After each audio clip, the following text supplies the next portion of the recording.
You know, I would tell you back as early as 1990, 1991, we really took the position of showing people how to discount their estate tax costs by up to 90%. And with this came a whole myriad of different strategies utilizing life insurance.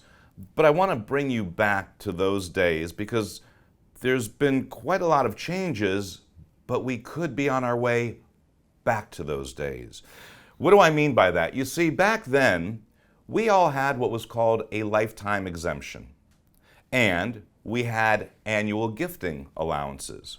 This meant we were able to give away $10,000 a year away to as many people as we chose, and upon death or during your lifetime, there was a $600,000 lifetime exemption.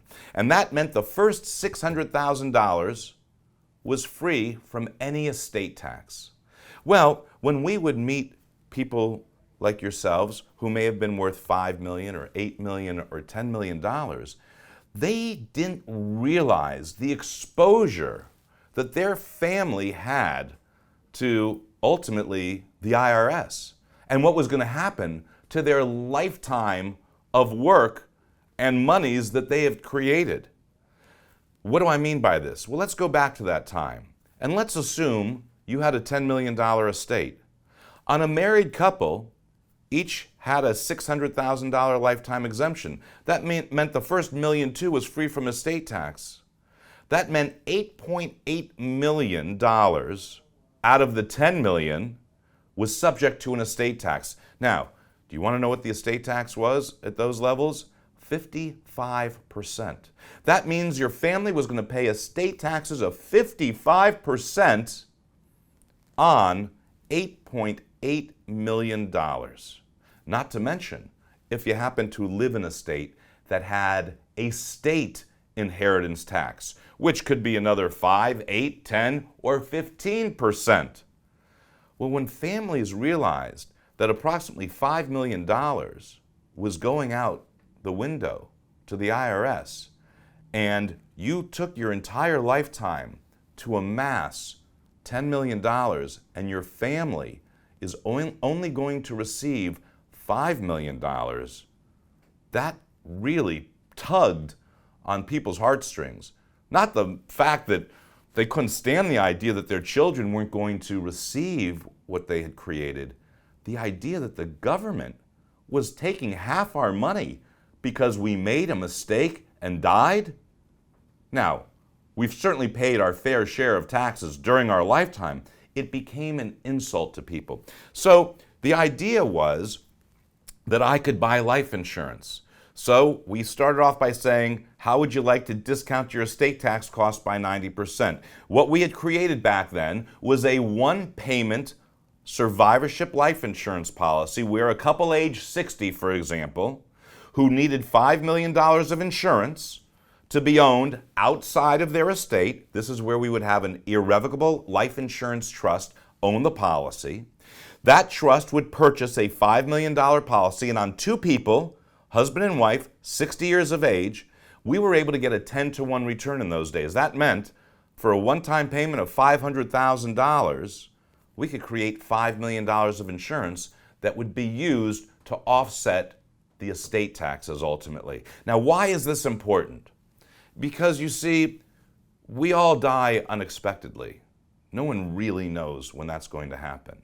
And after you pass, the government says you have 9 months to pay that estate tax bill. Now, there are a few ways of paying it. Write a check, cash. Number 2, an installment plan. Number 3, borrow the money. Number 4, a fire sale. Many of you have monies that are illiquid, maybe tied up in real estate that have been providing tremendous income during your lifetime. Maybe you wanted to keep that real estate intact for your children and grandchildren so that they could enjoy the same income. The problem, though, is who's going to pay the estate tax? Where is the money coming from, the cash that the IRS wants on that real estate? That's why the life insurance is so important. So as time went on and tax laws changed, things got to your benefit. What do I mean by that? Well, I just shared with you a couple age 60 could buy that $5 million of death benefit for a one-time payment of $500,000 a year, or they could actually spend somewhere in the neighborhood of around $40,000 a year to $50,000 a year for their lifetime for the same $5 million. A couple age 70, well, since they're older, we got a 5-to-1 return. So that same $5 million may cost $1 million, or roughly $75,000 a year over their lifetime. I could even buy it at age 80 back then on a 3-to-1 return approximately, where that same $5 million now cost $1.7 million on a one payment, or maybe somewhere in the neighborhood of $140,000 a year. Whichever was the best way for you is obviously the way we would structure something. I'm just trying to enlighten you on how these ideas came to be. So the idea was, regardless of what your age was, we had a way of discounting that estate tax cost. But I told you that tax laws changed. You see, our $600,000 exemption went up to $1 million. So that meant now, for a couple, you had a $2 million exemption. Then it actually went to 1.5, 1.7, 2 million, up to $3.5 million. That meant we were now sitting with a $7 million exemption, and the annual gifting increased. We got up to $11,000, $12,000, and so on. Then we even made it through a brief period of time where estate taxes were eliminated. And if somebody was fortunate enough to die during those years, the families didn't pay an estate tax. But estate taxes came back. However, right now, we are sitting in a position where the exemptions are as high as they've ever been. Approximately $12 million per person for $24 million. Now, what does that say to a couple, to a family? It says, well, if our estate is not greater than $24 million, then we don't need life insurance. Ladies and gentlemen, remember something. You never need life insurance. It's something you want. And if the impetus of buying life insurance isn't there because you don't have an estate tax problem, I am sure you have a tax problem with a retirement account that you haven't started taking your RMDs from yet. I'm sure you want to minimize your tax liability on gains in the market in all different facets of your life. So we're going to show you why you're going to want life insurance. If it's not for one reason, it's so applicable to so many other areas. Let's get back to the estate planning though for a second. So we just concluded that with an exemptions on a husband and wife being close to $24 million, and with the annual gifting being upwards of $15,000 a year, people are able to really give big monies away. However, we are now sitting with a new administration. And the discussion now is that with this new tax bill, if it passes, that these exemptions are shot down to 5 million, down to 3.5 million. Who knows where it will ultimately land. And all of a sudden, the people that were worth $20 million who said we don't need life insurance to accommodate estate taxes, all of a sudden are sitting there saying we need something to help us with the estate taxes, and that's life insurance. Now, I can't live for the moment of what's allowed and what isn't. What do I mean by that? Right now, we know the exemption is $24 million. We also know that you can use it during your lifetime or you can wait to death. So for those of you who have the wherewithal, move that money out of the estate. Because as sure as I'm sitting here, when that tax law changes, and it's already been said that they won't claw it back, that money will be outside of your estate. But if you don't use it, and the exemption is reduced to $3.5 million, and that's $7 million for a couple, that means $17 million approximately you left sitting on the table will now be subject to estate tax, which could amount to $7 or $8 million. You don't want to make that mistake. Now, nobody knows when we're going to die. So it's a moot point. Why?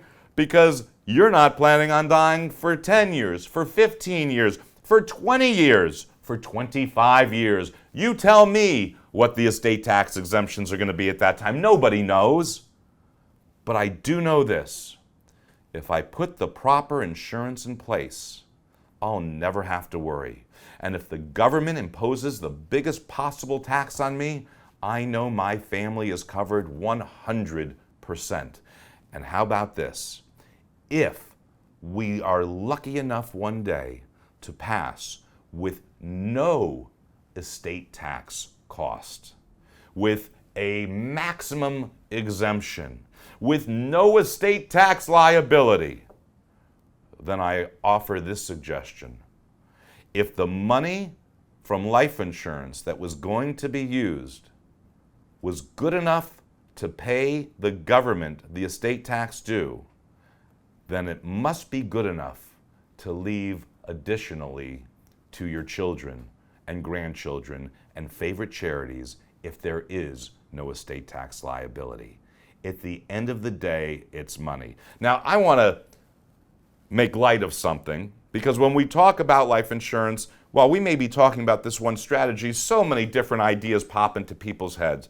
And one of the things I've heard over the years, and I say this not to mock anybody, but to just bring to the forefront how our minds work when we are so opposed to something, or when it's something we weren't raised with in the proper light, so to speak. But I'll hear people say, Howard, that's a tremendous strategy, but you see, we're not concerned with our children. They're doing great on their own. They don't need our money. So we don't need to buy insurance to create more for the children. Now, let's move back for a second. What was the impetus that started all this? Estate taxes. The idea that you were exposed to the knowledge that the government could conceivably take half of everything that you worked for during your entire lifetime, regardless of who it was going to, other than charity. You didn't like that. So that's how the conversation begins. Now, forget life insurance for a moment. If I were to ask you, where are you leaving your money one day? And you say, your children. And I say to you, do they need money? Oh no, they're doing great, you say. And the amount of assets that you've accumulated, do you require all of the income that those assets generate in order for you to maintain your lifestyle? And you say, absolutely not. In fact, Howard, we have a $10 million estate, and we really need the income that $3 million produces. So what we do is, with that other $7 million, we just let it accumulate and grow. And if I say to you, but why? Why are you letting it grow? You don't need it. And your answer is, well, I'm not going to stuff it under my mattress. I'd like it to grow. You never know if we need it, or maybe we want to do something for the kids, or, oh, it's interesting because you just told me that the kids don't need any. And you told me that you don't want to buy life insurance because the kids have enough, yet you want to invest your money so that it grows for whose benefit? The children. So are you saying to me, excuse me, the money that comes from stocks, bonds, real estate is good for the kids, but the money that comes from life insurance is not? You didn't think about it in that perspective, but at the end of the day, it's all going to the same place. So in the next segments, we're going to share with you how to create this predictable amount of money for your family or for charity, how to eliminate some of the risk by utilizing life insurance, but understanding that just as you have a consortium of different types of programs, life insurance should be a part of that diversified portfolio. Ladies and gentlemen, this segment was discounting your estate tax cost up to 90%, sharing with you our one payment approach, our lifetime payment approach, showing you at different ages and sharing with you based on where the exemptions are when you will need it. But again, since none of us know when we're going to pass, since none of us know where the exemptions will end up, this is a necessary part of your overall estate planning.